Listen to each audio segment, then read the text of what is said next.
Senhor esteja convosco. Ele está no meio de nós. Proclamação do Evangelho de Jesus Cristo segundo Lucas. Glória a vós, Senhor. Naquele tempo, Jesus levou consigo Pedro, João e Tiago e subiu a montanha para rezar. Enquanto rezava, seu rosto mudou de aparência e sua roupa ficou muito branca e brilhante. Eis que 2 homens estavam conversando com Jesus. Eram Moisés e Elias. Eles apareceram revestidos de glória e conversavam sobre a morte que Jesus ia sofrer em Jerusalém. Pedro e os companheiros estavam com muito sono. Ao despertarem, viram a glória de Jesus e os 2 homens que estavam com ele. E quando estes homens se iam afastando, Pedro disse a Jesus: Mestre, é bom estarmos aqui. Vamos fazer 3 tendas, uma para ti, outra para Moisés e outra para Elias. Pedro não sabia o que estava dizendo. Ele estava ainda falando, quando apareceu uma nuvem que os cobriu com sua sombra. Os discípulos ficaram com medo ao entrarem dentro da nuvem. Da nuvem, porém, saiu uma voz que dizia: Este é o meu filho, o escolhido. Escutai o que ele diz. Enquanto a voz ressoava, Jesus encontrou-se sozinho. Os discípulos ficaram calados, e naqueles dias não contaram a ninguém nada do que tinham visto. Palavra da salvação. Glória a vós, Senhor.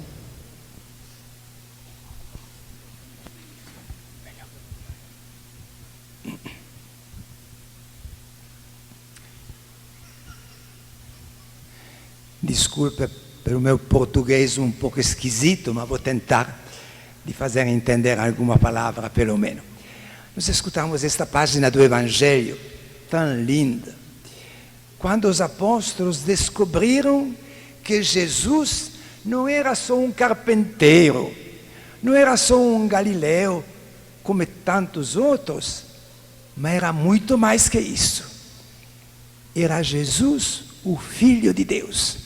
E sendo que eles não podiam entender isso, nunca podiam chegar a imaginar uma coisa dessa, então o Pai do céu revelou. Eles escutaram esta voz: Este é o meu filho. Aquele Messias que vocês esperaram por séculos e séculos é aqui, agora. Vocês estão enxergando, estão escutando a sua voz, estão vendo eles, estão apertando a sua mão. E daquele momento, os apóstolos tiveram uma oportunidade mais para acreditar em Jesus, para acreditar que ele era o Filho de Deus, porque eles viram uma luz especial, a roupa dele até mais resplandecente, escutaram a voz do céu, Deus que falava. Então eles puderam acreditar mais. Mas eu penso que vocês estão fazendo uma pergunta. Aqueles 3 apóstolos viram aquela luz resplandecer, escutaram a voz do céu, mas eu não vi, eu não escutei nada. Me parece que alguém de vocês fala isso. Nós não vimos os milagres que os apóstolos viram. Mas será que é verdade que nós não vimos nada? Será que nós não encontramos nenhum em algum momento da nossa vida? Será que nós não percebemos que Deus estava perto de nós? Uma vez um que achava de ser um cientista falou que ele tinha viajado por 30 anos nos lugares onde tem igrejas como esta. Ele falou: eu fui tentar de descobrir se eu podia ver algum milagre, mas eu nunca vi um milagre. Já pensou? Eu quando escutei, eu falei: nestes 30 anos, eu vi só milagres. E provavelmente nós vimos a mesma coisa, só que ele não viu nada. Sabe, se... Estou dizendo uma coisa que também criança, tem algumas crianças que quero dizer isso para eles. Se eu pego uma bola e jogo no céu, assim, 10 metros, e depois falo, para aí. O que acha? Um milagre, não? Já pensou? Se eu pego uma outra bola maior ainda, eu jogo a 200 metros no céu, e depois falo, para aí. É um milagre, não? Imagina. Como é que pode uma bola grande ficar lá a 200 metros de altura e ficar parada? Se alguém pegou uma bola ainda maior e jogou muito mais para cima e colocou lá, então, milagre ainda maior. E nós o que falamos? Ah, não, essa é a lua. Ah, eu conheço. Todas as noites dá para ver.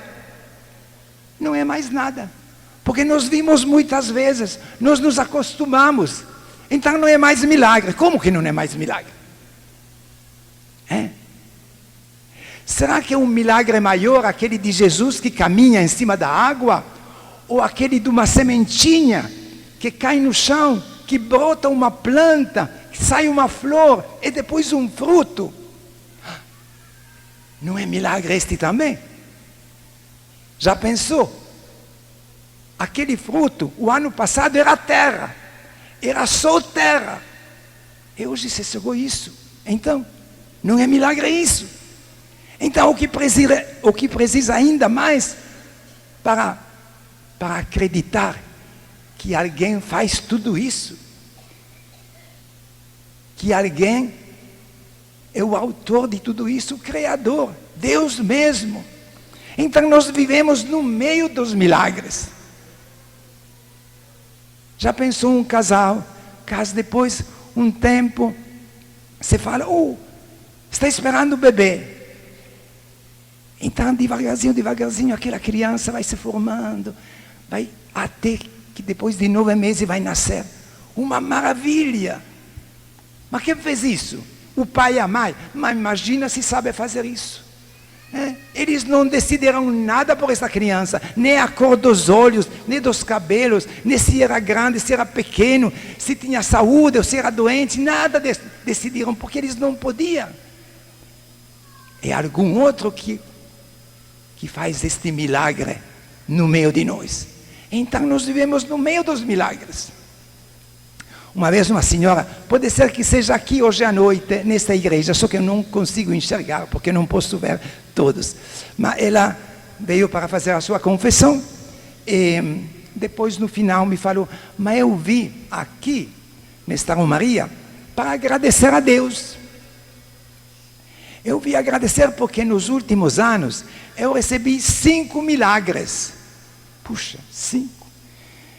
No final, eu falei para ela, senhora, me disse que ela recebeu 5 milagres, me pode contar pelo menos um deles? Para mim mesmo, só para escutar. Ela me disse, então, eu vou lhe dizer o que me aconteceu, o último milagre que aconteceu na minha casa. Ela falou, o meu marido estava com dor, mas ele pensava que era gastrite, que era alguma besteira. Tomava algum remédio de vez em quando. Quando foi fazer uma visita, o médico disse, falou para nós, não para ele, mas falou, não tem nada a fazer. É tudo cheio de metástases, então nem cirurgia não dá para fazer.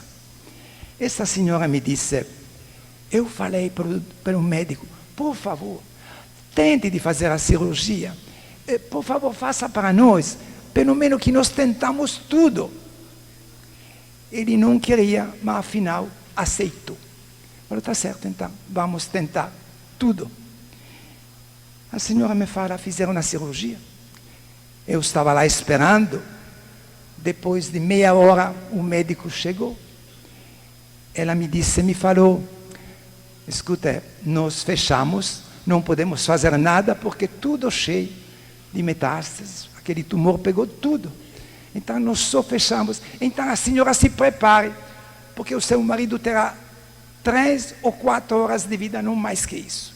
Então, ela me disse, então, eu fui na igreja, eu falei com Jesus, Jesus, até agora eu pedi aos médicos de fazer alguma coisa pelo meu esposo, eles não conseguiram, agora eu peço a você, você pode curar o meu esposo, você pode, você deve, eu peço.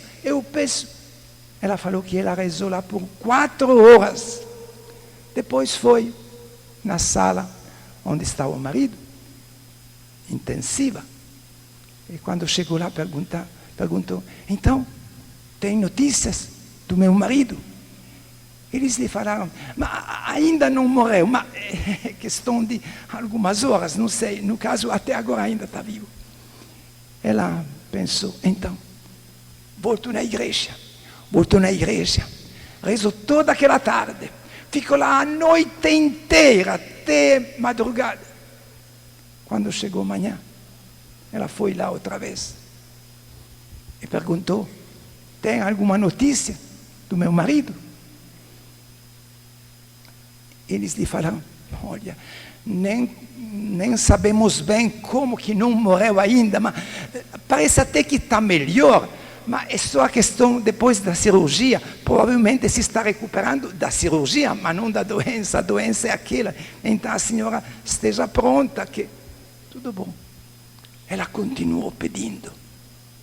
O dia depois, os médicos não entendiam mais nada, porque era o segundo dia, eles pensavam 2, 3 horas, devia morrer, ainda estava vivo.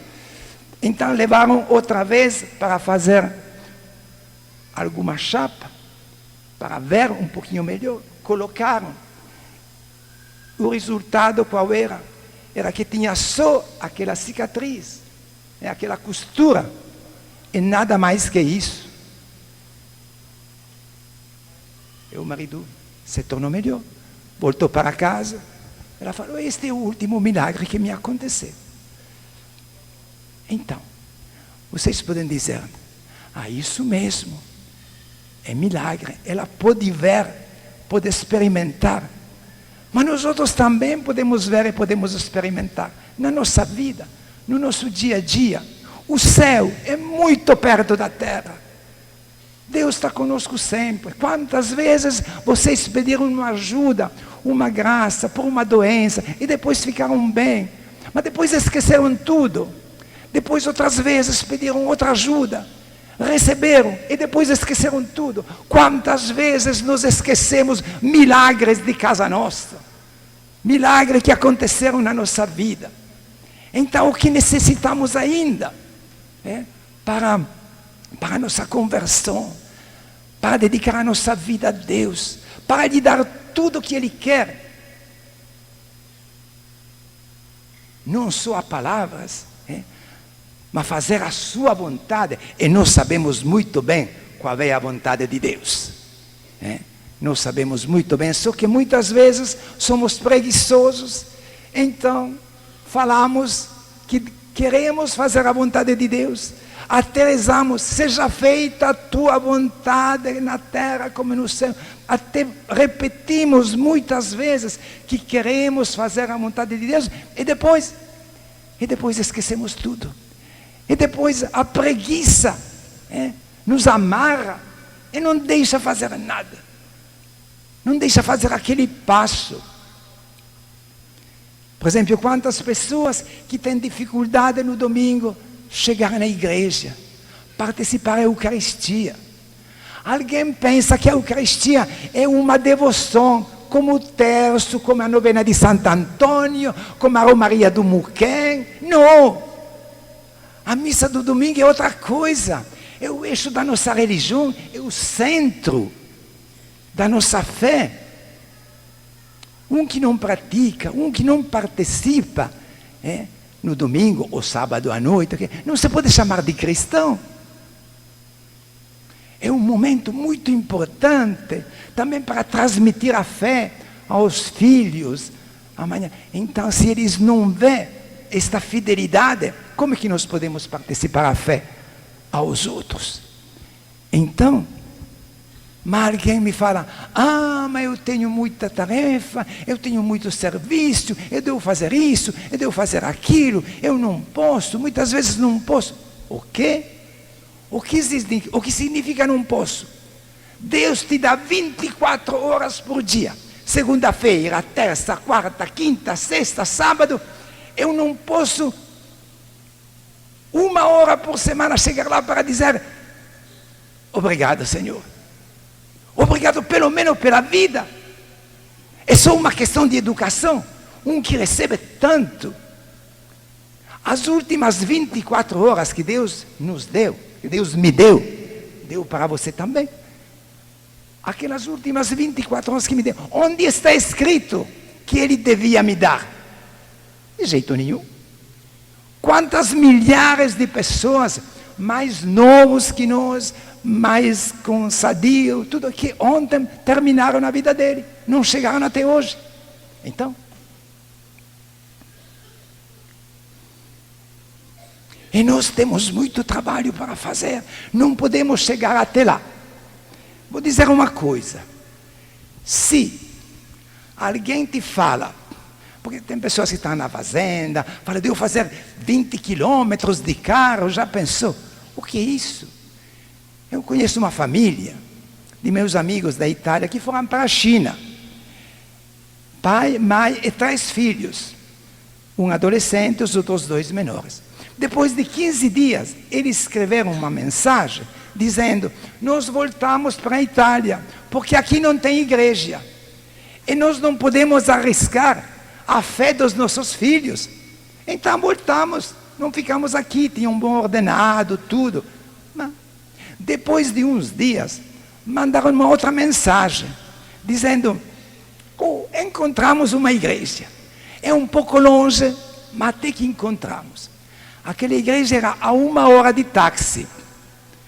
Eles fizeram um pouco de conta do dinheirinho que deviam gastar. Afinal, pensaram, está certo. Então vamos ficar 1 hora para ir na missa de táxi, 1 hora ficar lá na missa e 1 hora para voltar. 3 horas com o táxi. Ficaram lá 5 anos e todos os domingos fizeram assim. Por quê? Porque eles não podiam arriscar de não passar a fé aos filhos. Não podiam deixar eles sem a Eucaristia do domingo. Então, sendo que, se eu pergunto ou falo por um de vocês, escuta, se domingo que vem, você a 10 horas, se vai lá a 70 quilômetros de distância, vai conseguir fazer um negócio que vai ganhar tanto dinheiro assim. Será que não deixa a fazenda e não vai fazer 80 quilômetros para ganhar tanto dinheiro assim? Imagina, se não somos estúpidos, de certo que vai. E será que uma missa não vale mais que tanto dinheiro assim? Jesus morreu na cruz, a missa é isso, e será que não vale tanto dinheiro assim? Quando nós nos vamos, deixamos de ir por preguiça ou por outra coisa, nós estamos dizendo a Deus, o que estou fazendo vale mais que uma missa. Não! Vou dizer uma coisa, eu falei antes que a missa não é uma devoção, como o terço, como outra coisa. Se um me fala, ontem eu rezei 2 mistérios do terço, depois dormi. Ok, tudo bem, amanhã vamos rezar o terço outra vez. A missa é outra coisa. É o sinal da nossa fidelidade. Então, nós pedimos a Deus esta fidelidade para nós, para a nossa comunidade, para a igreja. E saber que Deus vale muito mais que tudo isso, que todos os nossos trabalhos que podemos fazer, todas as nossas tarefas que nós temos. Então pedimos a Deus este presente, esta fidelidade para nós, para a nossa família, pedindo a Deus, fazendo promessa, fazendo juramento, dizendo, deste momento nunca mais quero deixar este momento, porque este é o sinal da minha fé.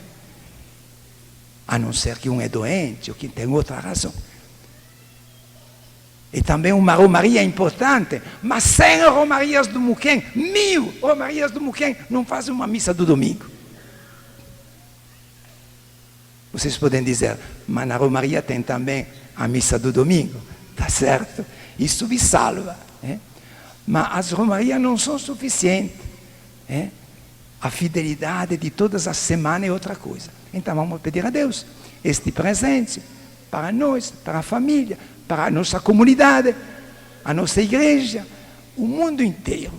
Pedimos isso para todos nós, para transmitir esta fé que 2000 anos chegou até nós, para transmitir também aos outros, às mais jovens, que têm o mesmo direito. Quando no dia do batismo, vocês prometeram que tentavam de fazer de tudo para passar a fé para eles.